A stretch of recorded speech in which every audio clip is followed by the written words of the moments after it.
Okay, so we very briefly introduced this concept at the end of last class. But context-free languages and especially context-free grammars are one of the most important parts of the fundamental theory behind computer science and how we are able to program in a language fairly close to English and logic and very far away from machine code.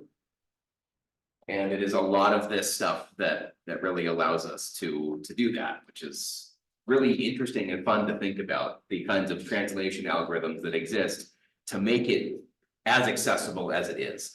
It's not the world's most accessible thing, programming, but it is way more accessible than if you were trying to program an assembly or trying to program in machine code. And just the fact that that exists today is a technological marvel. When we get into Turing machines, I will probably just let it be known how much I adore Alan Turing and hate everything that happened to him. Poor guy. Yeah, that was rough. Absolute genius, though. So we started out by saying that we can show via the pumping lemma that a language is not regular. Why do we care about languages that aren't regular? Well, there are a lot of programming constructs that don't adhere to the concept of a regular language, so we need a broader scope of language that can handle more complicated logic than just a regular language to be able to do more complicated things. One of those was the concept of things like taking a language that's not regular and replacing them with curly braces so that we could have nested control structures or be able to model nested control structures. Now, we cannot do all nested control structures with this. If we have two ifs after each other inside of another if, that would be modeled by something like A, B, B, and that would not conform to this language A to the N, B to the N. Does that make sense? I can draw that out. Yes, we can. So you have some if statement. And inside of that, you have some if statement that terminates, and another if statement that terminates. Something like this. So the open curly brace is an A, a B, an A, a B, and a B. So pulling this out into a string, we would end up with A, B, B, which again, not in this language, but it's something that still represents nested control structures. And in fact, everything of this nature is actually a context-free language and is modelable by what we're going to talk about. So one thing to keep in the back of your mind as we go about this is what is the context-free language that would allow us to be able to do something like this? We'll actually talk a little bit more about it later in this set of slides, or maybe it's the next set of slides. I no longer remember, but we will come back to this and be able to model nested control structures with A's and B's. Questions on changing things, languages that are close to A to the N, B to the N into nested control structures and how we could not do that with a regular language? Maybe we could talk about that for a second. Who has any intuition about why we could not model this with a regular language? Because you're having to like keep track of this like external state kind of like. Yeah. So imagine we're in this scope that's outside of this entire structure. How do we know when we return to this scope? Like it's Yeah. kind of similar to like tangentially like a stack structure almost like. Yeah, exactly. And we'll find that when we start to model context-free languages, especially in automata, we will actually use a stack to do exactly that. That stack is part of that automaton. But yeah, we need to know how deep we are so that we know when we get back to how many A's are we into this. At this stage, we're 2 A's deep. At this stage, we're 1 A deep. At this stage, we're 2 A's deep. At this stage, we are 0 A's deep. So we've returned back to the original scope that we've found. So this allows us to model things like that. Extremely useful to programming.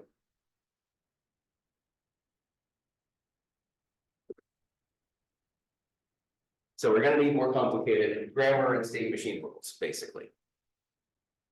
Or we need to release some of the, what's the word I'm looking for, constraints that we placed on the languages and grammars. But yeah, it ends up being a bit more complicated. So yes, the actual programming languages that you and I use utilize context-free languages a lot, which is why it merits a lot of study. This has more application to programming than regular languages do, but to really understand context-free languages, I think the most important introductory, like you started thinking about how do I draw a state machine? How do I model that? How do I create a grammar? Those kinds of thinking really help you to be able to put together context-free languages.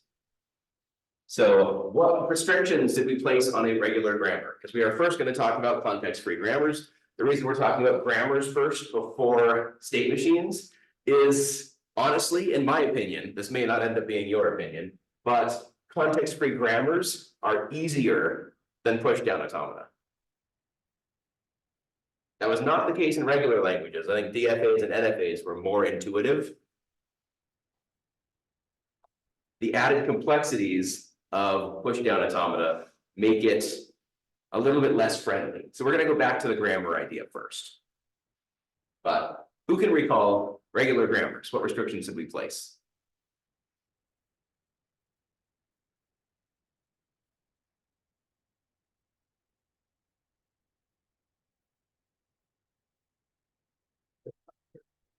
Yeah, so we had to either have some number of terminals followed by a single non-terminal, or we had to have a single non-terminal followed by some number of terminals. And we called this like X representing one or more terminals.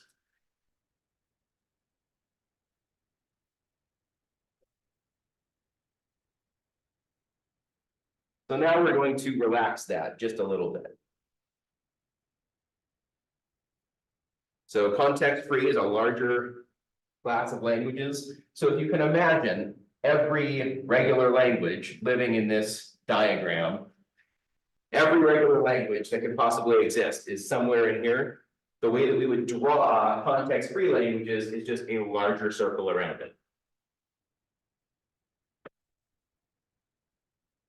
So every regular language is also context-free, but not every context-free language is regular.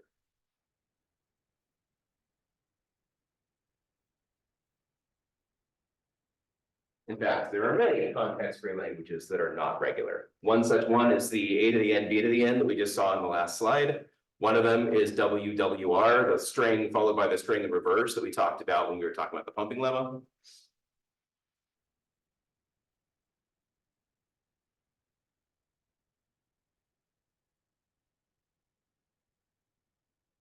So we're going to make this restriction. A non-terminal must appear only on the left or right side of the production.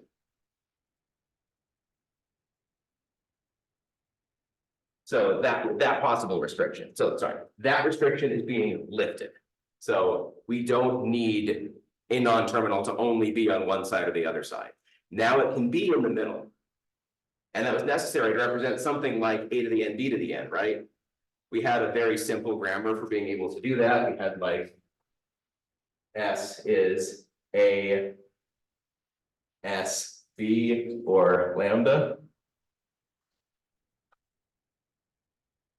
And this wasn't regular because the non-terminal is not on one side or the other. It's not on the far left, it's not on the far right. But it's a very simple grammar that can produce A to the N, B to the N. It just didn't adhere to the rules that we needed to construct a regular grammar.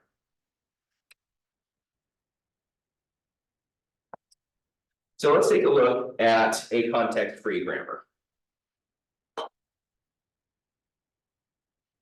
So let's start by analyzing the grammar. What are some possible strings produced by the grammar? We have S can go to ASA, S can go to BSB, or S can go to lambda. So let's see if we can come up with an informal set of the strings that this grammar can produce. Where should we start?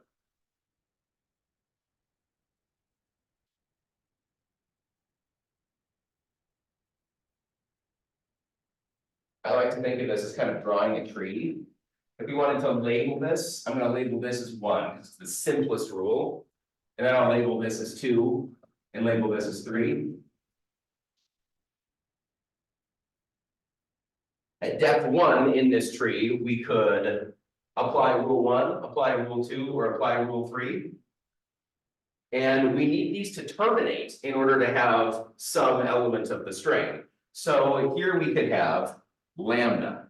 Lambda terminates this grammar, meaning that we end up with no more non-terminals. In these other 2 rules, there is a non-terminal, so that means that we're not done yet. We still need to resolve what this S represents on the right-hand side via defining it from one of these productions. So by applying lambda, we end up with the string lambda, and that terminates. This is a leaf. So that tells us that one of the strings in the language is lambda. We'll apply the rule ASA here, and we'll apply the rule BSB over here. Neither of these are going to be leaves because there's still a non-terminal left in the string. So this is a leaf, we don't need to fully expand it, but everywhere there is a non-terminal, we're going to be able to apply any of these 3 rules again. So this node and that node each have 3 children, 1 for each of the possible 3 rules. Which of these children are going to be leaves? Ones with lambda.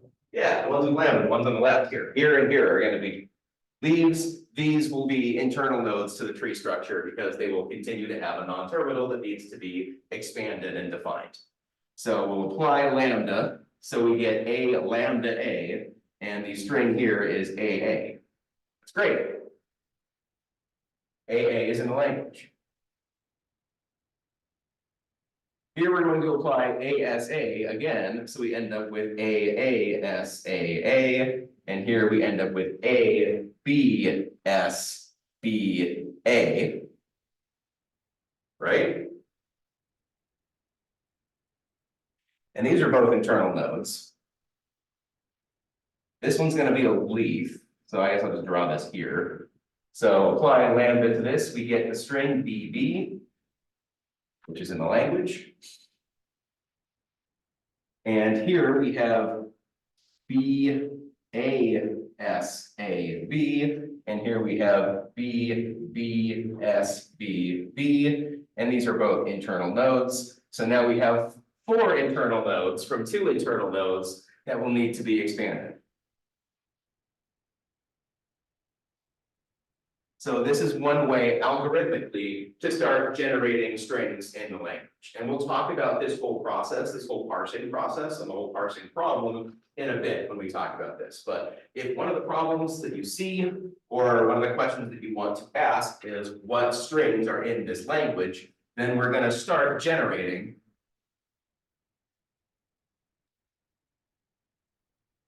A, B, B, A, B, A, B, B, B, B, B, and working ahead of myself a little bit. Because we know these are going to become leaves here, here, here, and here. So everything but the S, the capital S in the string so far is going to become a string that's in the language. So I'm just doing that to give you some more strings that would be in this language. Any questions about this process? How does it feel?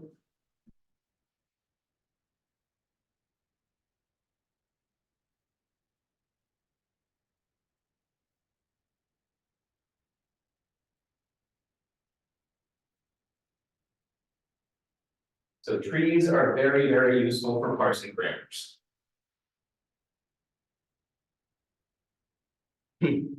If we wanted to figure out what language it represents, how could we do this? Now we can't use a DFA or an NFA or a regular expression because this language is not regular.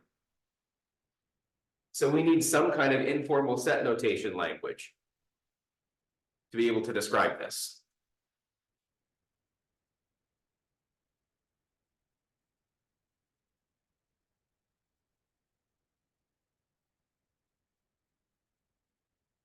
How could we do that? We can start in English. Starting in English might help this make more sense. What do we know about the number of A's? It's even. There are the same number of A's in the first half as there are in the second half, maybe. Is that true? Yeah. Are there the same number of B's in the first half? Are all A's guaranteed to come before all B's? Are all B's guaranteed to come before all A's? Yeah, we started being able to do that in the middle somehow.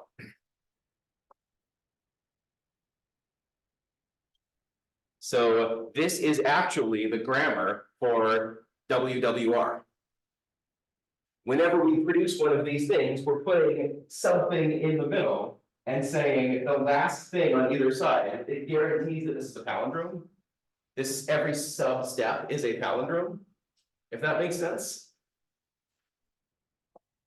We put our placeholder in the middle, kind of as the thing that generates letters. And everything that is on the outside is going to get pushed to the right and pushed to the left. Which means that we guarantee that the string that we're producing is a palindrome. Which means that if you reverse the first half, you get the second half. So this is a language that we've seen before.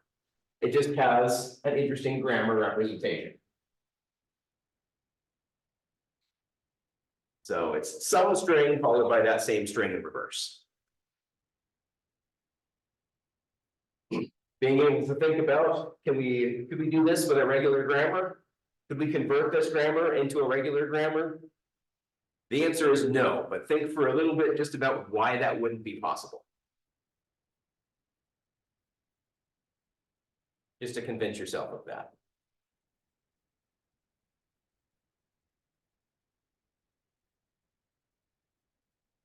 All right, one other thing we might want to do, a grammar for another language. We'll say A to the N, B to the M, such that they're not equal.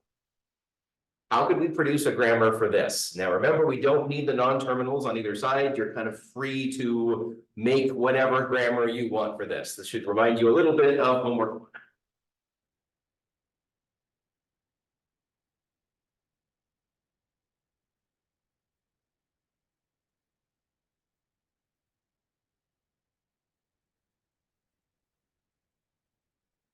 How could we do this? Spend a few minutes. See if you can produce a grammar.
Anyone have any intuition for producing the grammar?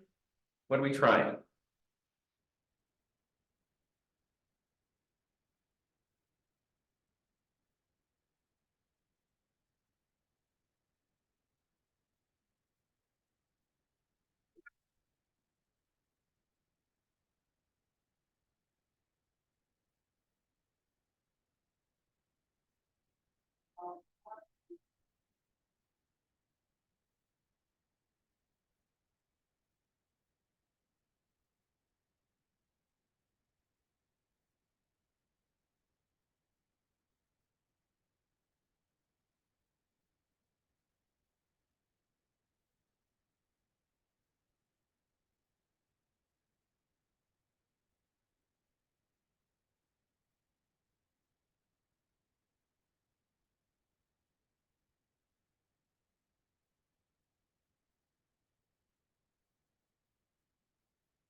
Here's my kind of English logic of how I would produce this grammar.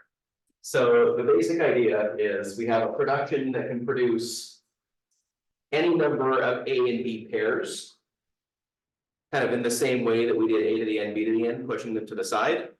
And then we need to be able to pick. We can either only produce A's and any number of those, or only produce B's and any number of those. And this should produce A's on the left-hand side, and this should produce B's on the right-hand side.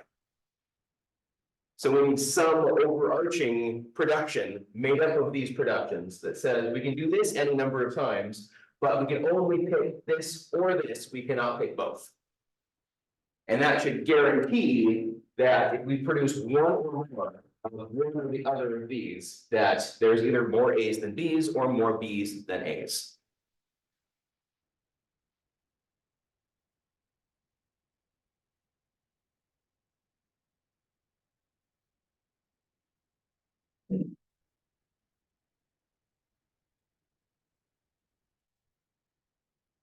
Given that logic, can we finish off the grammar?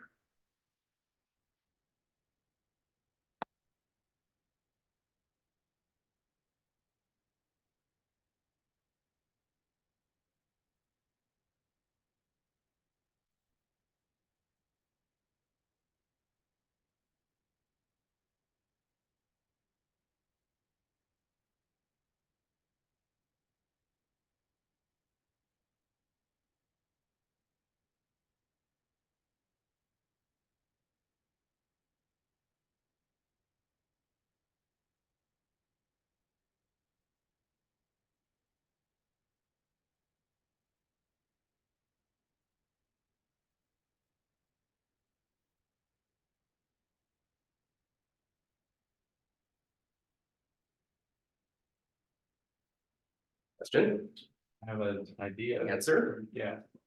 So, you wanna just like say it Sure, we can do that. What do you have? I'll try to draw out what you say. for the start? It'd be A, and then like a big A. And then B, Lowercase b? yeah, or A, So little lowercase a, yeah, then a big B. And then B. Little b. And then for A. You would have the AAB again. Or little a, big A. Or lambda. And then for B. You would have the ADB. Or big B, little b. Or lambda. Think that might work? I don't think this is quite right, but it's on the right track. And the reason is, okay, so I'm going to apply the rule S. Go to little a, capital A, lowercase b, You can just do lambda. and then I'm going to, I could lambda from here, or I could also repeat this some number of times. Yeah. A, capital A, lowercase b, and then I could produce lambda from here and end up with B, which Okay, is so the same. I can't have lambda then, so would it just be like a little a? and then a little b instead of the lambdas. How are we terminating any of these? If we don't have any lambdas, every production has a non-terminal in it. Which means that we have no way of, Well, no, just like a terminal, just a little a. so just a little a, Well, leave just the a little one- b. Well, leave the one with the little a, then big A, then also add with just a little a. Okay. So like, Yeah, interesting.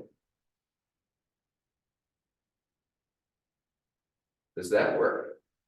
I have a harder time disproving this. It doesn't technically work for, like, you could theoretically just have one B and zero, I guess you can't do like, that. N could be zero and N could be one or vice versa. Yeah, you can't just have no way of reducing that with this.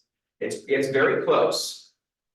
Very close. Okay, then, instead of S being AAB and ABB, you would just have big A and big B for S. And I think that might actually work. Since those are embedded in here, Yeah. we don't need them at the start, and it should be equivalent. And then you can have just an A or just a B, Do I buy that? or just any amount of A's. Or any amount of B's. I think I do. Anyone else see an issue with that?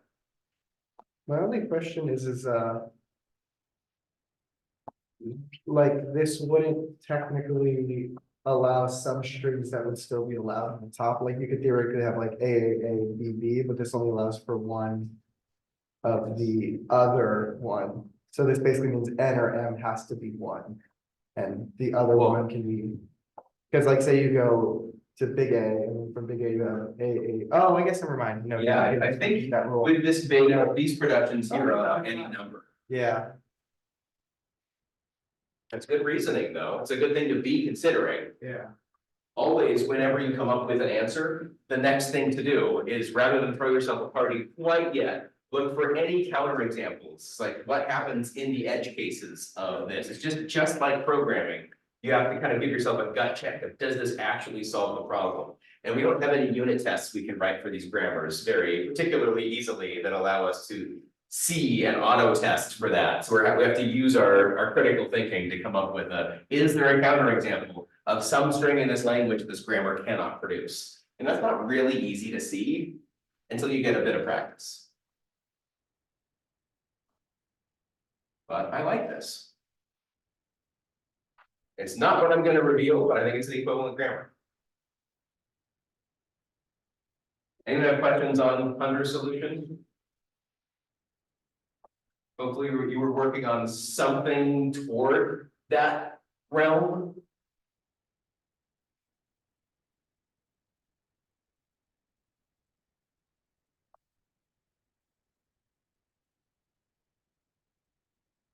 So here's another possible solution.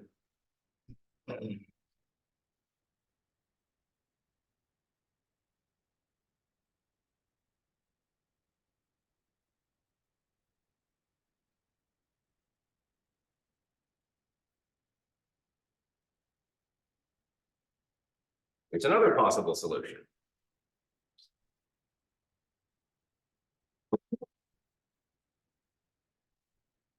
How does that say in 1-1?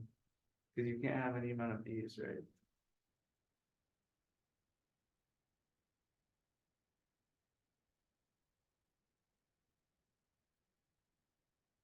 I guess you're right. Yeah, then, wait. I'll delete that from the slides.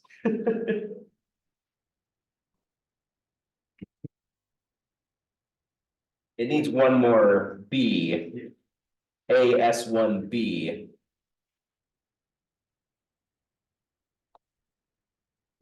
Yeah, that doesn't quite work. All right, so here's another example. Language accepted by this grammar.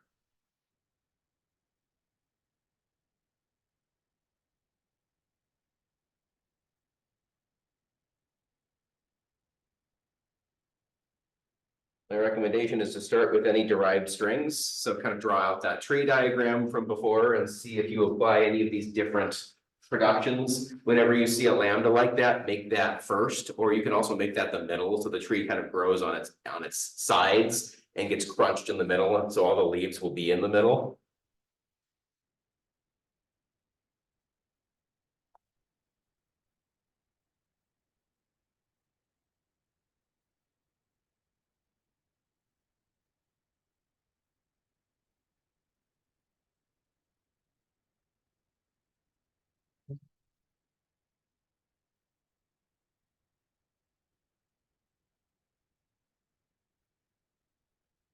Yeah,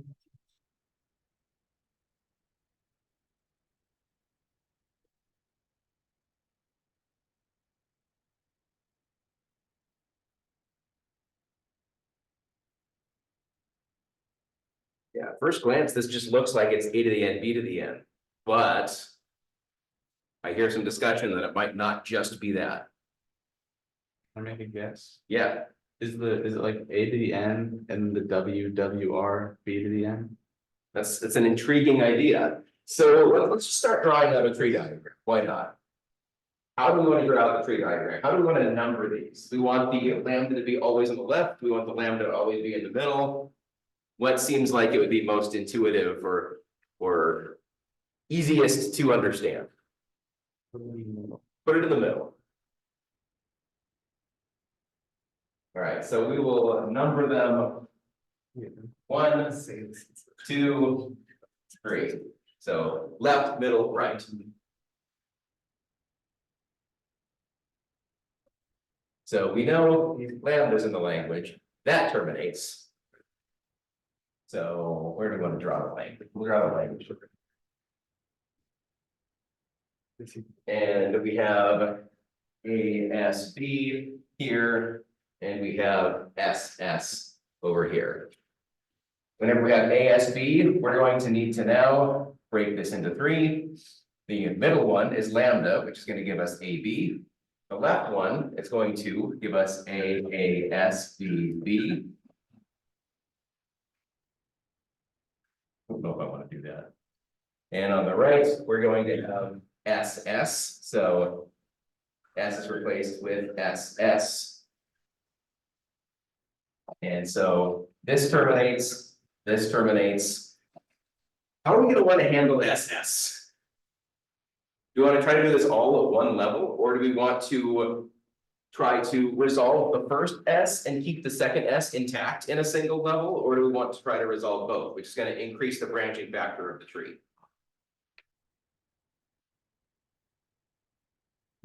What's the branching factor if we have to think about resolving both S's at the same time? How many possibilities are there? 6.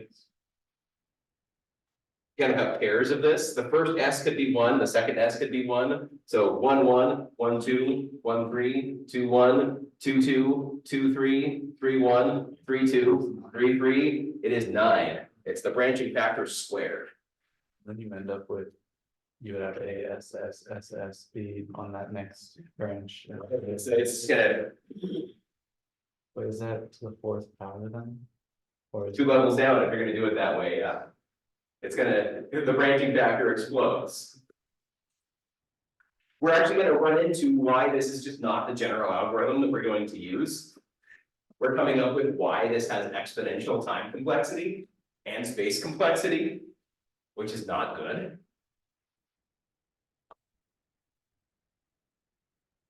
So maybe this isn't the appropriate way to figure out the language that this accepts.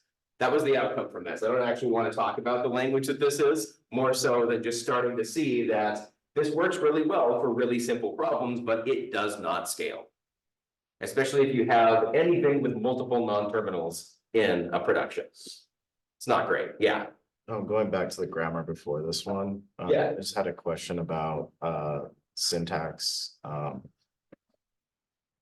There's commas at the end of certain ones. Yeah, it comes from part of the definition. So I snipped this from one of the textbook examples. And so they define the grammar the same way that. Oh, I use see. the formal way. It's like, here's the list of productions. Here's a production comma, here's a production Yeah, comma, okay. here's a production comma, here's a production, end of productions. Yeah. So that's that, yeah, it has nothing to do with the syntax necessarily of the productions. It's just the way that the book does that.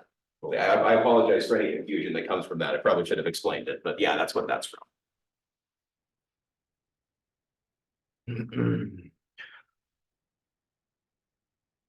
So we can get really weird things like ABABB. We can get AABABB. We can get ABABAB from this grammar. What does this start to remind you of?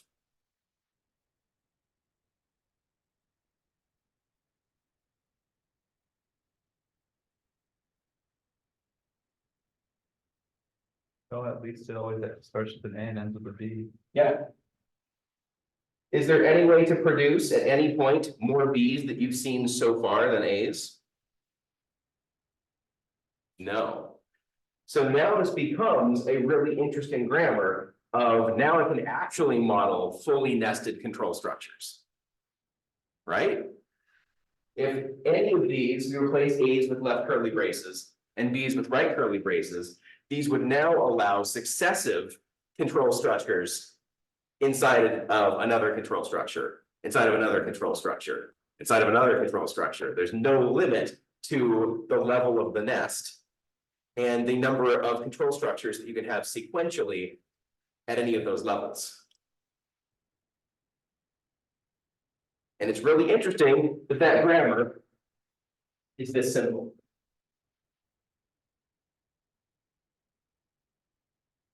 So it represents nested control structures, also mathematical parentheses.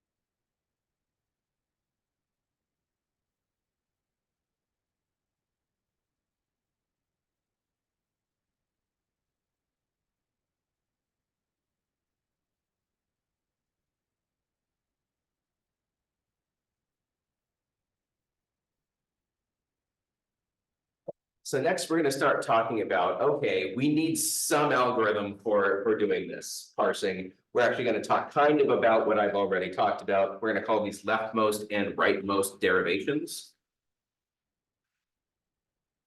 The reason we care about these kinds of derivations is grammars can be what we call ambiguous. And we're going to come back to this concept that ends up being a really bad thing in computer science.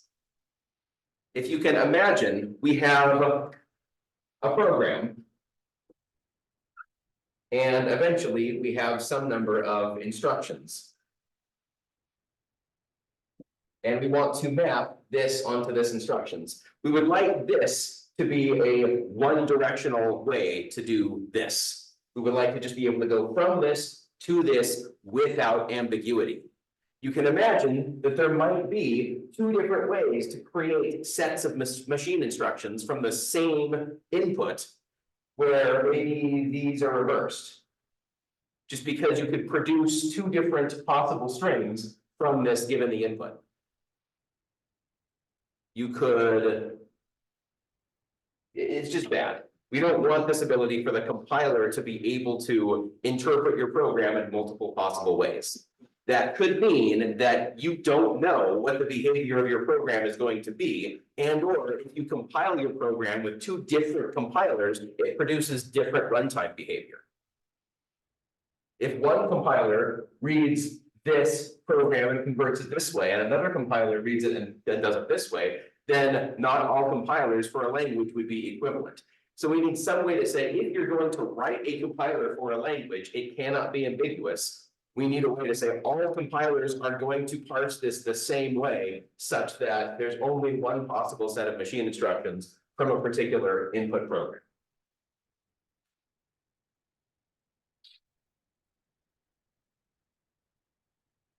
So that's this concept of ambiguity. So if the same string output string can be produced by multiple different productions, that's what we mean by ambiguous. So we have the same output instructions being able to be produced by different programs. So here's an example. We have a grammar, and we want to be able to produce the string AAB.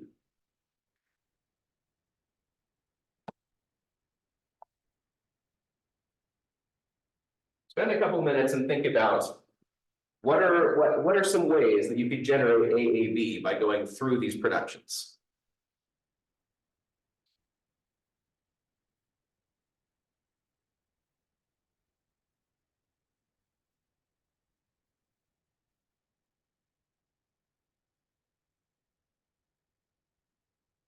I'm assuming it would matter what order you do the steps in then? Yeah. Okay.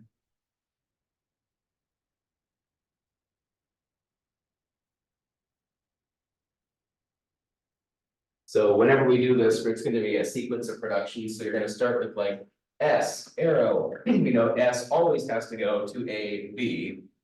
But then we have some different ways to resolve A and B. So continue this process until you have derived AAB. Once you've derived AAB, see if you can do it a different way.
Figure out a couple ways to do it.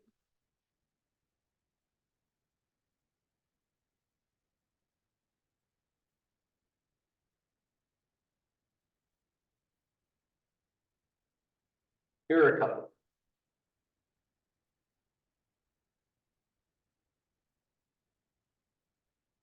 You can go straight down the line, applying 1, 2, 3, 4, 5 in order. Generate AAB. We could also go 1, 4, 2, 5, 3. And that also produces AAB. So an unambiguous grammar is only going to have one way from the start symbol to generate any string that is in the language. So this grammar is ambiguous.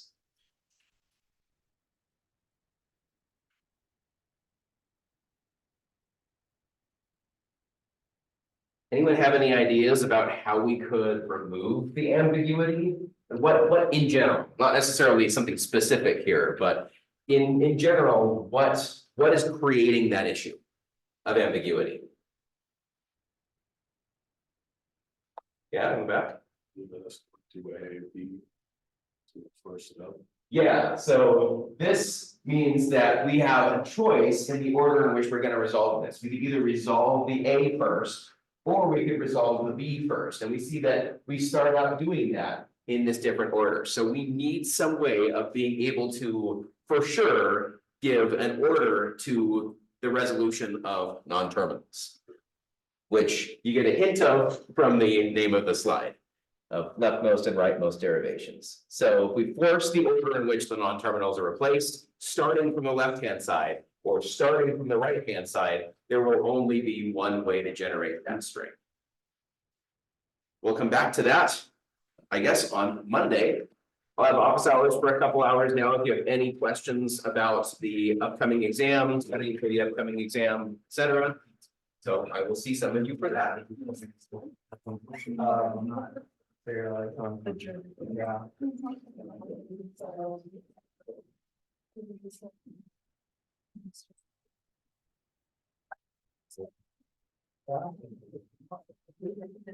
It's where I got my note cards, you say, it's 3 by 5, it's fine. That's okay. I'll try to make sure it's Just say that.